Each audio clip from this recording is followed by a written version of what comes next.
just going to go ahead and jump into the teardown on this. That cable is not removable from in there, so I'm going to go ahead and try to get the big panel off.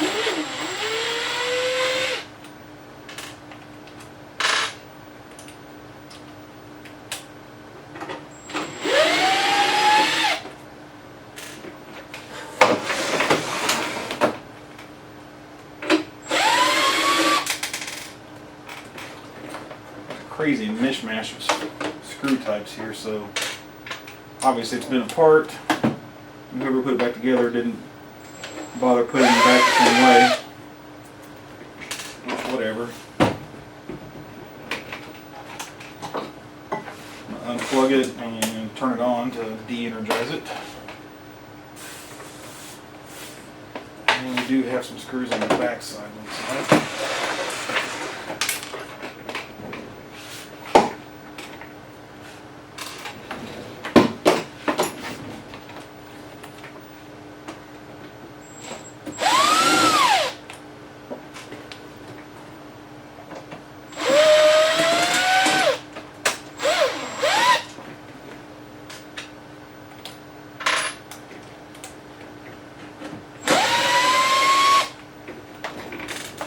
Okay.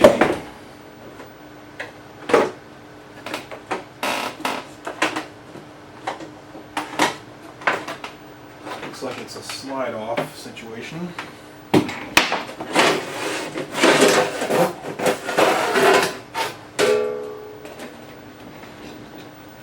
Ah, yes. I'm already seeing what I wanted to see. Bring you over here.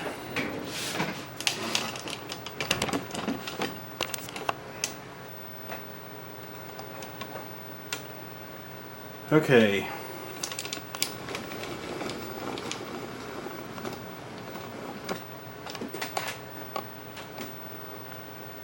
This is what I wanted to see right here.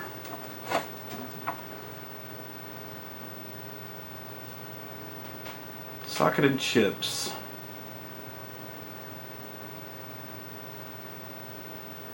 Now I see the RP2A03, which is the CPU. But this one I don't even recognize. Oh, there's another one back under there, under this power supply board. Maybe that's the PPU.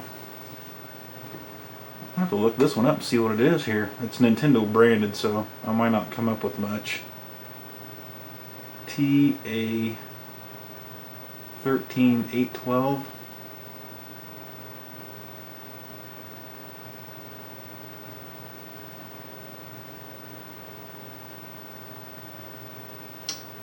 Seeing a lot of CD and 74 chips. Wow, that is super cool. Remember I was talking about how the soldered on the back of, right here's your cart connectors. And on the bottom, there's another completely different style of cartridge connector than what's on the front. It's got tabs on the sides, much like, almost looks like a top loader type.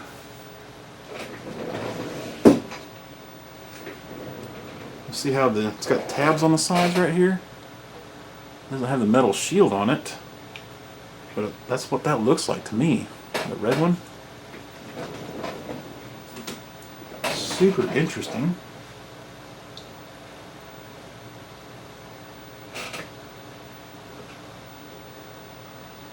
Got a lot of giant caps on that power supply. And again, we seem to have a power video module, much like what's in the front loader. Right here. And here's our composite and mono audio jacks going out, just to a couple panel mount jacks on the back. The 7805 is missing. Looks like there's a couple, 3 wires here going from ground to who knows what. And right there, that must be audio and video and something else in right there, maybe power.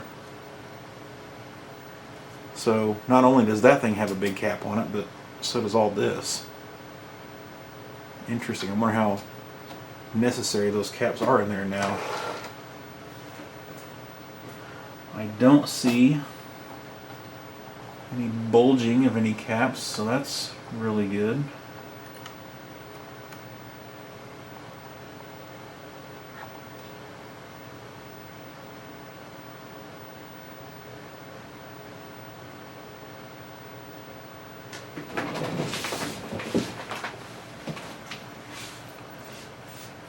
Big old fuse in there.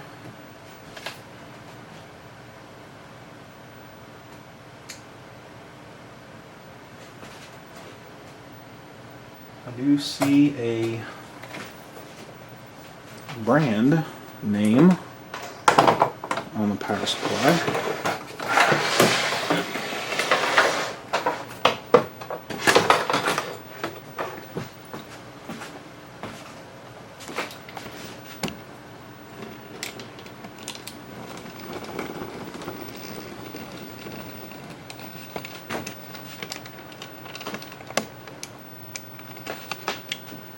Right back here it says Power 1.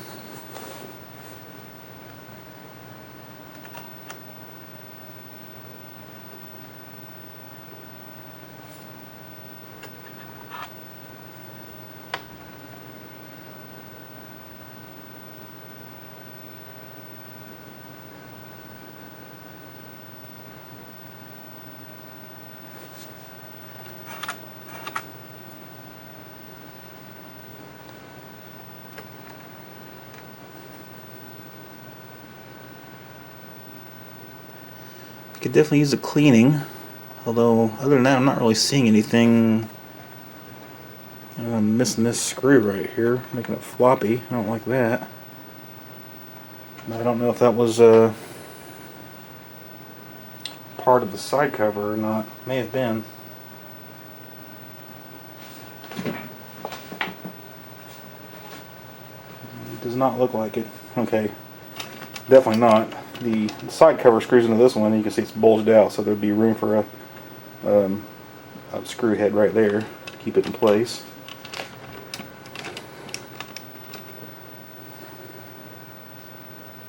So yeah, I think that's pretty cool. I've seen some, seen a couple surprises.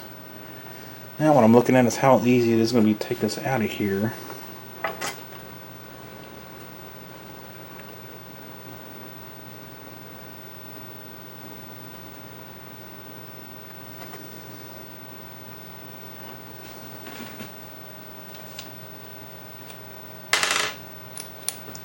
I really want to find that PPU down there.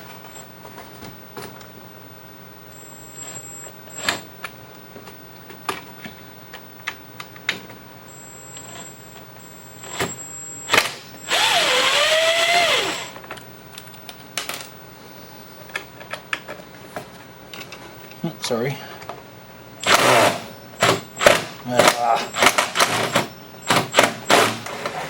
I totally stripped that square screw.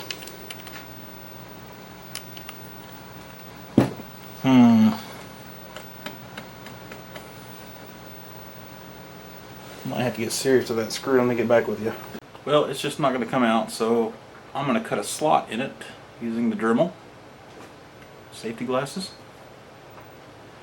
And let's see, we'll zoom in here a little bit.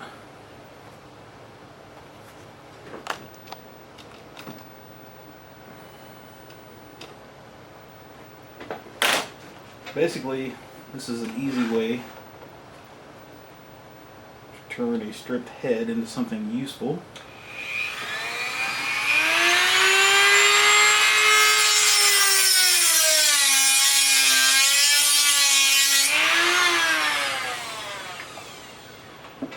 Doesn't take much.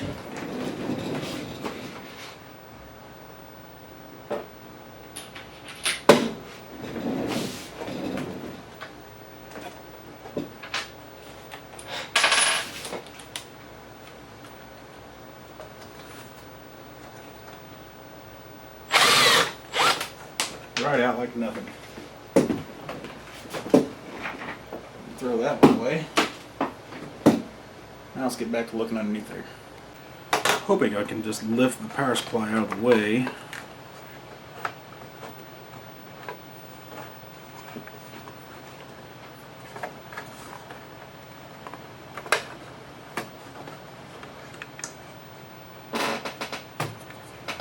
Enough for us to see down in here. Ah, yes. RP2CO2. There's the PPU right there.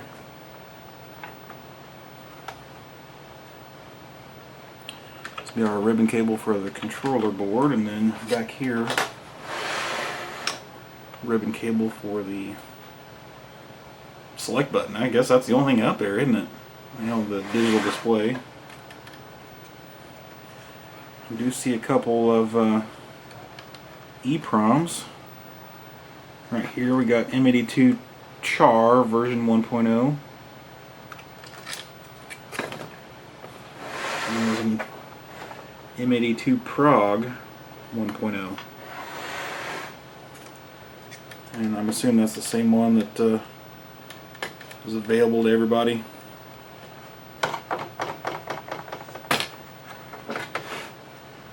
Other than that, I'm not really seeing anything too crazy. Well, that does worry me about the placement of the NES RGB.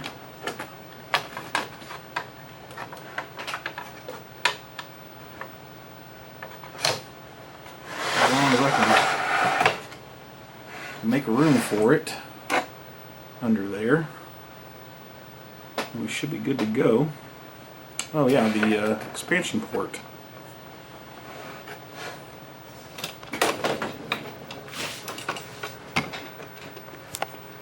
As you can see, it just plugs in right there and bolted to some standoffs. And right there is the expansion plug, that metal can right there you're used to seeing on the bottom of the NES motherboard. So it shouldn't be too hard to just remove that and then do what I did with the test station and just put a piece of metal across there that I can mount the multi-out to, and maybe the pilot switch. And I'll probably do this, yeah, I don't know. It's not as necessary with the M82 as the test station.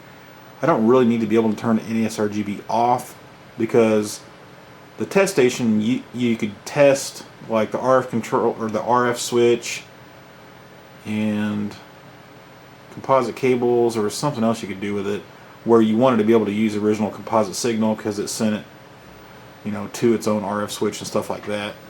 But on here we just have regular video output, you know, using the power and video module from a front loader. So we could just bypass that and go straight to a multi-out. Super, super cool. The last thing I was interested in getting info on was that timer switch, and the only thing that I can make out is it says made in France, and then it's got like 10 pins and they're all labeled with letters. I don't see anything else on it. Let's see if I can take it off there.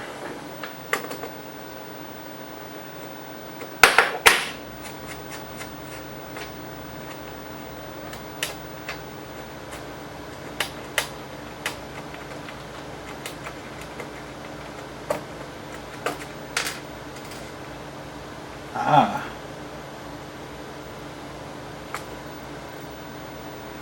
That is super difficult to read.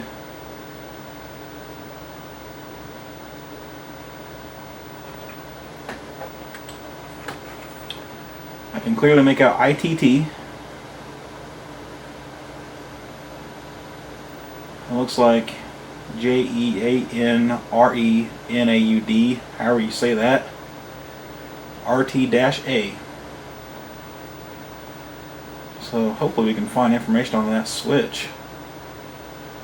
ITT RTA.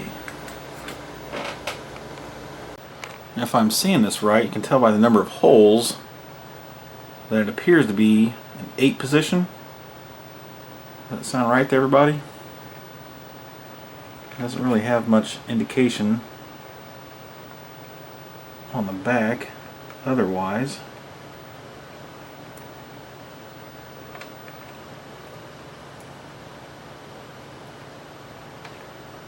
See what 2N down there, and I might say 6A as in 6 amp. Or is that a V9? Might be V9.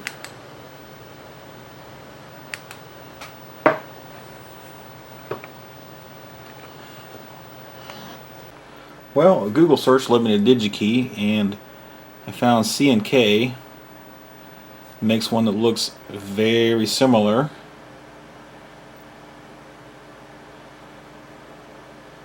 This is a PCB mount, not a panel mount, being the main difference. And this is a 6-position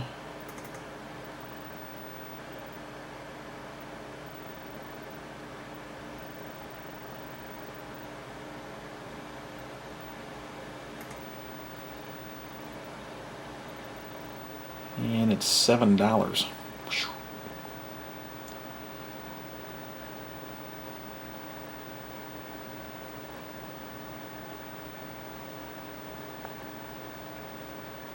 Stop pin? Oh. Is that what I'm seeing? So maybe they took that 8 position and made it something less. I might have to look at that. Interesting. And it's not got the blue shaft on it, which I have no idea what was. I mean, was there a knob on it originally? I'll have to Google search some images on the M82, see what it looked like originally. And we got some other RTA stuff here. Look at that.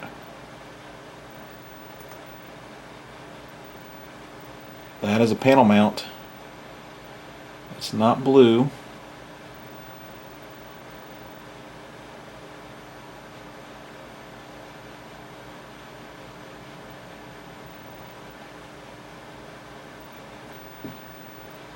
Single pole 7-throw.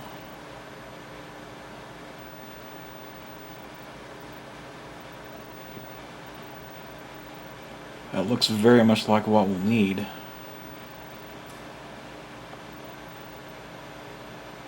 I really wish I had all the numbers off of it somewhere. Looks like the only two that DigiKey even have anyway for RTA series. I'm just guessing that maybe C&K took over for ITT. Well, that will require further investigation.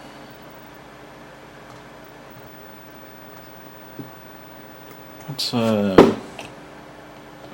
see if we can come up with any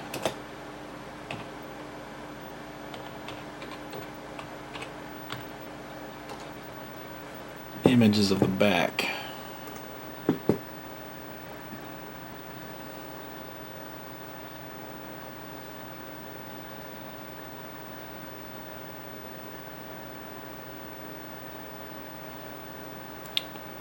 There's one. It looks like it's already broken off.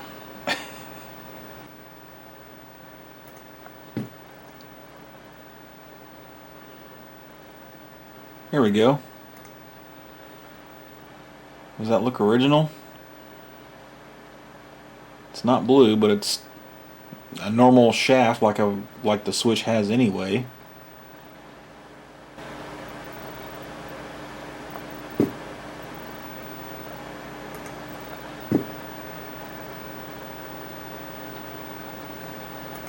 There's a picture of it. I wonder if he's talking about this Switch here.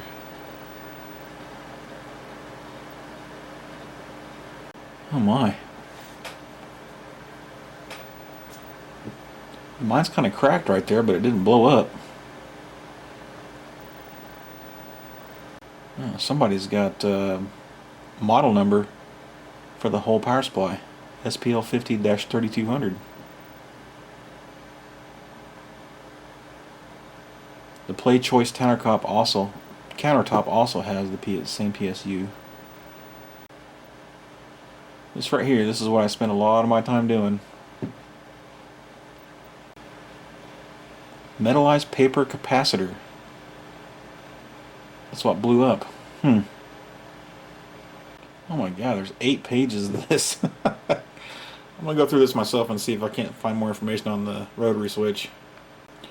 There's something I wasn't aware of. This guy's saying the system is region locked. Huh. Well, he put a new rotary switch on, but look at this thing. Yeah, it sticks out for miles.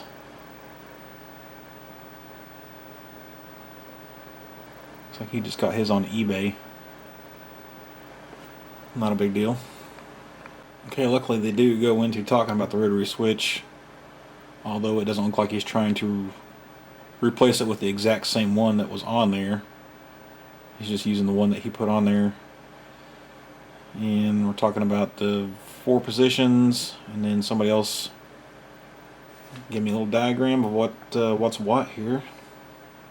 That's cool. Okay, so he did make a much more detailed drawing and schematic of what everything did here. That's excellent. I think he even found the original part numbers and such. Okay, so with little effort I was able to get the back panel off. It's mostly just the 3 screws holding on the bottom and a couple connectors, power supply and power video module. And of course the power supply came out very easy. Mostly I want to do this because the board does need cleaned. I don't know if you can look down there, it's almost like something did get spilled on it, I don't know. But it's dirty, it needs cleaned. I did look up this TA13812A chip. I think that's the number for it, and I come up with nothing. So that was a dead end. And I think everything else on here is pretty standard for NES console, other than the circuitry to switch between the cartridges. But I do want to get a look at the bottom for fun. Kind of looking like it can come up from the top or bottom. And the bottom was we're supposed to have, I don't know if you can see down in there or not.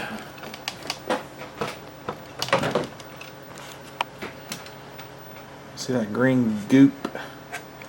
It's supposed to be like thread locker or something. So that leads me to believe that the screws from the top should be the ones to come loose. And I can already tell you that one right there was super loose.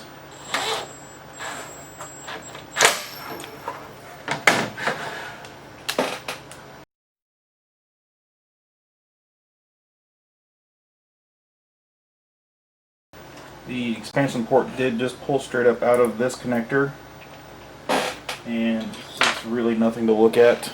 It's just traces straight down from the pins to the connector, although it does seem dirty. It's weird. I wiped my finger across it and it got dirty. Okay, so that looks like all of the screws for the main board.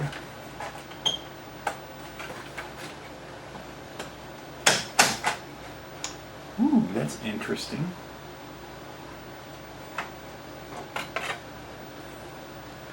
Okay, have a look here. That looks very normal, except for maybe the end, but look over here. Cool, huh? And that's kind of what I figured for the backside. Nothing special. This is very typical layout for back in the day. All the chips were, you know, up and down, and all the traces went this way, and on the back side they all went the other way. You rarely see any long diagonal traces. You know, nowadays, screw it, put them where you need them. It may have something to do with assembly, you know, the wave solder bath being more efficient, or who knows why. Placement of chips, stuff like that. So that will be put into the bath, get that cleaned up. Mostly I'm worried because I see places where, you know, even the legs have darkened. You know, I don't want them to corrode over time, so I want to clean them now. Stop corrosion. So that's cool.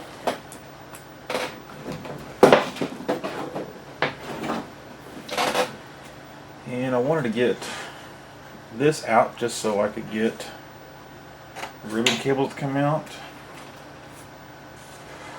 So I could get the front panel separated from it.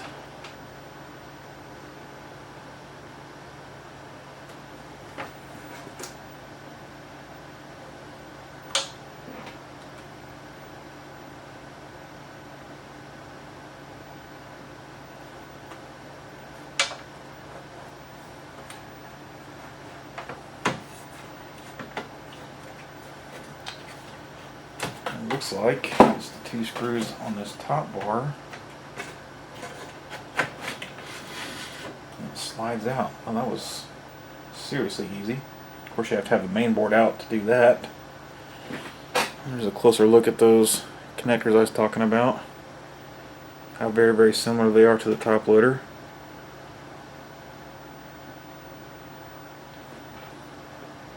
It looks like it does have all 72 pins in it.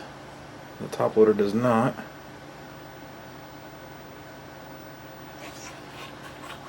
There's a better look at the front. Yeah, it's exactly the same as the red. It's just in black in color, but if you look down in there, you can see they've got the same tabs off to the side as the red ones. Why didn't they make them all the same color? It looks like they were the exact same connector. Who knows? It'd be super cool to find somebody that can make that exact connector. Other than that, there is nothing interesting about this. Got some very cool molded plastic pieces, perfect for sliding cartridges in and out of. I might unscrew those. That way I can give the board a cleaning and clean the connectors individually as well. Be a lot easier to do with those out of the way. And then we're left with a big open case.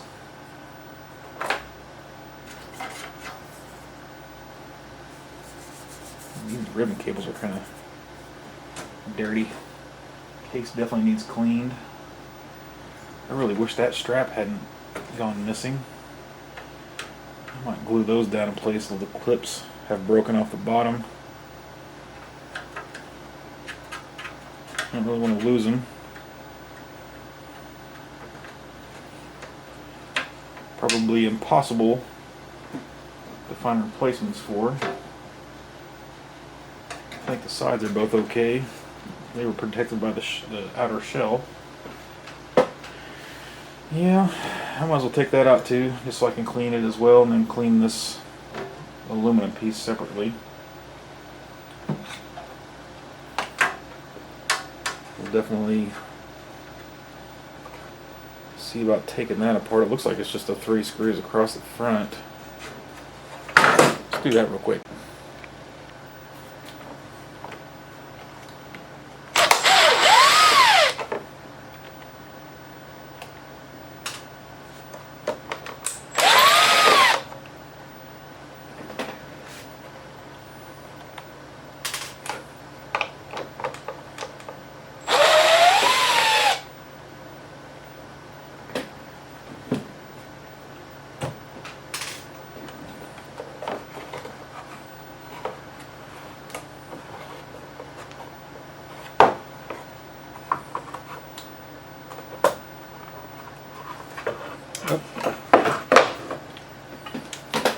There are a couple on the ends.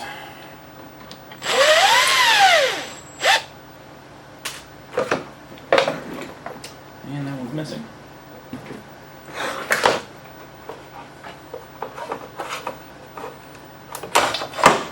Ew, gross. Holy hell. Blech.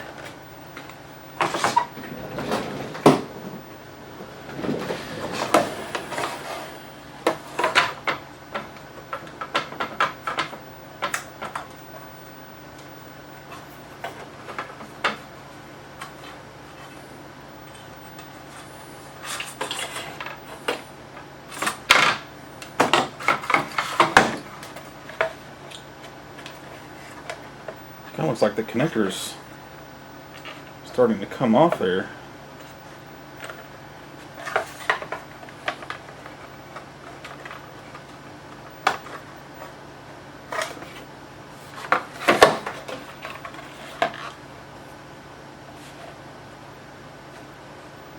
It looks like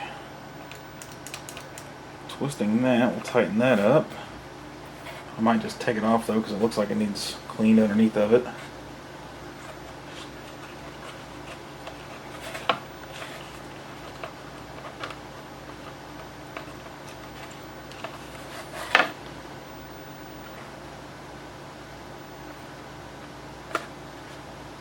Those don't look like they want to come off there too easy.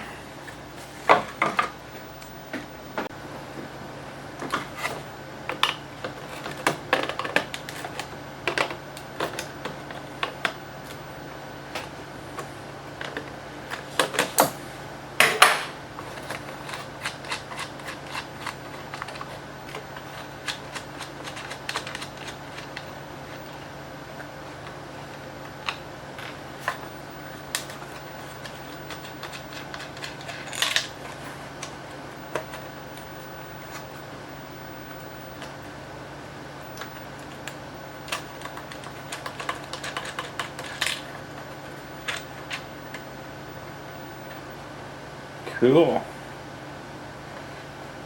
So I still can't release it from that momentary switch.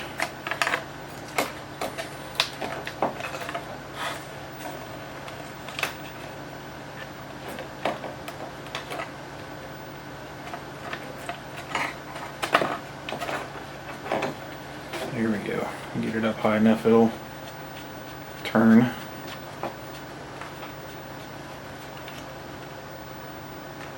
Also super disgusting.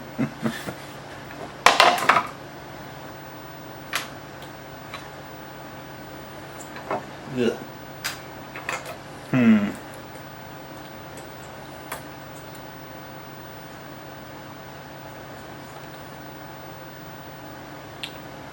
Well, it's basic enough that I don't know. Water could get down in there if I try to clean this thing. Definitely don't want water in that switch.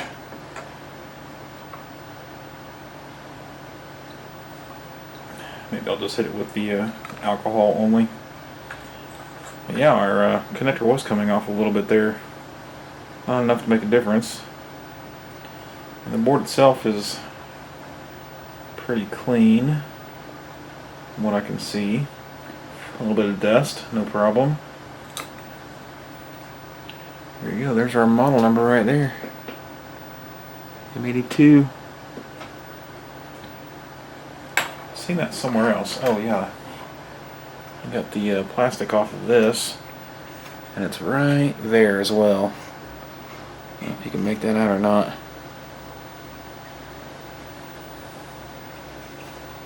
So I think I'm all the way tore down to the point where I can clean. I might take the power supply off of its aluminum, because that thing is disgusting. And I might try to track down that cap and replace it, just because. Other than that, I think it just needs a good cleaning. I will definitely put the LCR meter on the caps. In fact, let's just try that real quick. I just about lost these. I believe these are little spacers that go on these studs right here to keep the PCB back a little bit. Almost lost those.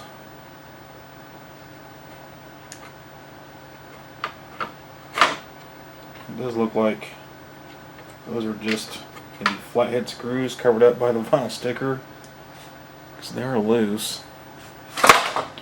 Anyway, keep track of those.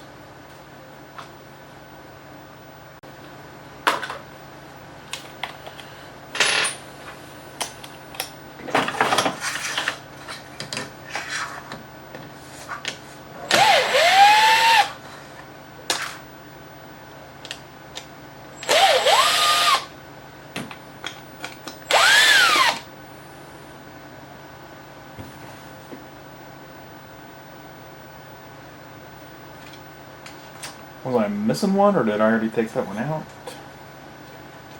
before? I don't think I did. Seems I'm missing yet another not super serious screw, but serious enough.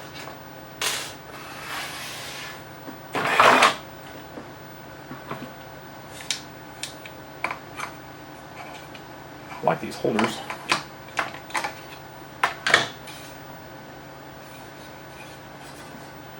Give that a cleaning. Okay.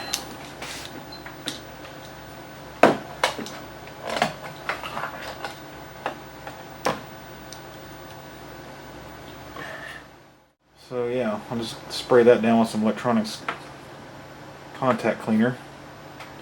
I call that good. I believe it's not much reason to upgrade those. Probably didn't see a lot of use anyway, you know, really. Well, I'm in the process of cleaning, and I thought, you know what? I'm going to take out the char and prog EPROMs just so those paper stickers don't get wet and get ruined. And I also put a piece of tape over this sticker because it looks like paper. But I found something a little interesting underneath the EPROMs. Let's see, I think this was the char. No, this is the prog. I don't know if you can see the numbers there. 27256, and the prog was a 27128. And underneath the char, I don't know if you can quite make that out, but it's a 27128, and it was only a 2764. Just something off that I seen. Okay, while cleaning this connector board, I believe I stumbled upon the reason why the different colors. I believe these are a thicker board acceptance. You know, that makes sense because the cartridge probably has a thinner PCB than the main big board. Duh, seems obvious. And yeah, the cartridge just falls into place.